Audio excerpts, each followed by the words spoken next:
I was reborn on the day my sister Tilda right and I had to pick our husbands. That was when I realized I could hear people's thoughts. I heard Tilda say this time I'm gonna make sure I grab the best husband first. Then just like that she rushed over and took the sweet guy I had married in my last life while I ended up with the abusive man who used to beat her every day. I laughed to myself. Did she really think the guy I married before was some perfect gentleman? Chapter I was reborn on the very day Tilda right and I had to choose husbands. Across the dinner table sat two men both about the same age. One was Mike Pearson, the older brother who was cold and distant. The other was Phil Pearson, the younger brother but born out of wedlock. He seemed gentle and easygoing. This time I'm gonna make sure I grab the best husband first. A girl's voice echoed in my head. It was Tilda's voice. I glanced at her but she hadn't actually spoken. Her eyes were locked on Phil. I'm definitely gonna steal you away.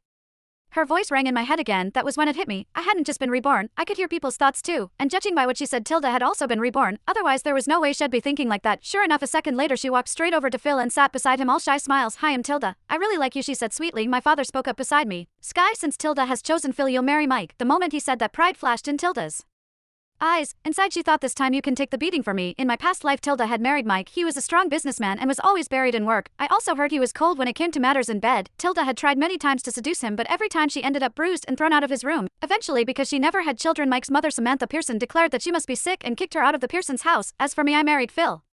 He didn't have much influence in the Pearsons but he gave me food, clothes and comfort. He took me shopping, ate with me and went on dates with me, spoiling me completely. Everyone in the Pearsons knew how close we were. Later Mike suddenly died from poisoning and Phil inherited the family business. My status in the Pearsons skyrocketed overnight. Tilda was jealous. One day while I was out shopping she rammed her car into mine, dragging me with her into death. Sure Dad, I like Mike a lot anyway, I said with a smile, walking over to sit beside Mike. I had to admit his presence was overwhelming. The moment I sat down it felt as if a wave of icy air had surrounded me, choking off my words. No wonder Tilda had been beaten so badly in her last life. I tried to hear his thoughts but there was nothing. He didn't think a single word. But when Phil smiled at Tilda I caught his thoughts. Such a pretty little thing. A chill ran through my entire body. Without thinking I grabbed Mike's hand. Even though he had a cold personality, his hand was surprisingly warm. He glanced down at me because of my sudden move. I quickly let go and he stayed quiet. This man looked terrifying but honestly I'd rather stick with him than fall into Phil's poisonous trap. This time I was determined to change my fate. I was going to make money, stand on my own and never rely on anyone. Tilda and I had our weddings on the same day. It had been that way in our last life too. Back then Mike hadn't shown up for the ceremony but Phil came early. Everyone had said he was the more thoughtful husband, and this time it was exactly the same. Phil showed up in a crisp white tux, rushing in to scoop Tilda into his arms. As they passed me, Tilda gave me a smug look. Why didn't Mike come to pick you up? I just smiled. Don't worry about me. Focus on your own life. Her smile dropped, her face darkening. Keep laughing. He'll see if you're still smiling once he starts hitting you. That was what she was thinking as she left with Phil.